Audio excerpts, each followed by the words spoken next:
They are calling it Ice Friday, the freezing storm stretching 2,000 miles from the heartland to the East Coast. 124 million Americans across 16 states in its grip. And look at what some families are facing this weekend. Cars no match for the slick, icy highways. Neighbors pitching in to help out.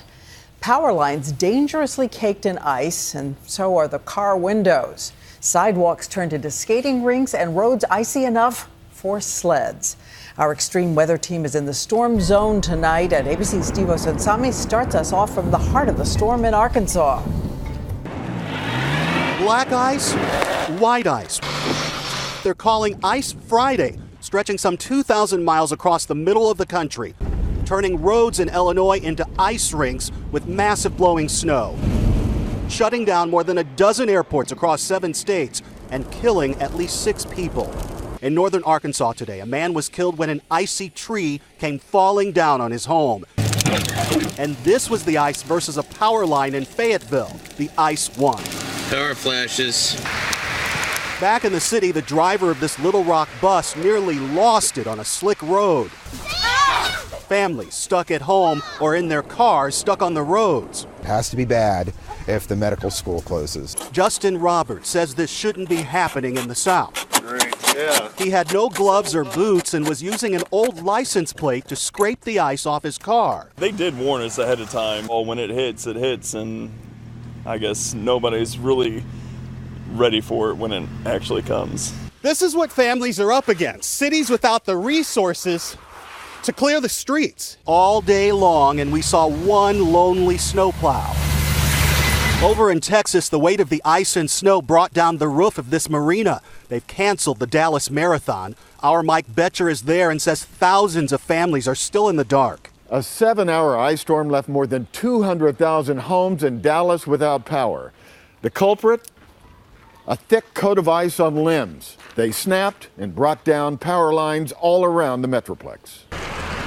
Tonight, utility crews brought in from other states before the storm are working overtime to remove the fallen branches and repair the lines. These freezing temperatures aren't going anywhere anytime soon, so this is going to stick around for a bit. The worst of this storm now heading north and east, greeting the residents of the Ohio River Valley tonight.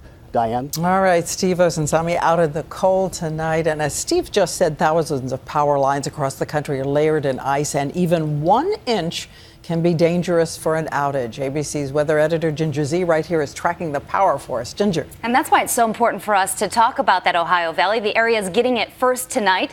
And for the early morning Saturday, I want to first just lay that out for you. So from D.C. to New York, it should stay mostly rain, but just north along that pink line, that's who has to watch out. And this is what we're talking about power line wise, Diane. When you see a power line, 300 feet is all it takes, right? It's 300 feet long, and then you get an inch of ice on it. That will add 2,200 pounds to the power line, and it snaps. That's not the end of our problem, because even if the power line makes it through, the ice falls off when you start to thaw, and it can snap back like a rubber band. The next question, are we done after that? He said it's going to stay cold, and it will, but we've got another storm out west. And let me show you what's going to happen. Snow and ice for areas that are not used to it, certainly this early. Look at north of Sacramento. 2.5 inches of snow, Redding over 6. This could be historic snow for them. So we're going to be watching this new storm come on shore this weekend. All right, it is amazing what 1 inch of ice can do. Thanks so much, Ginger. And our team, of course, will be tracking the fast-moving storm all weekend long.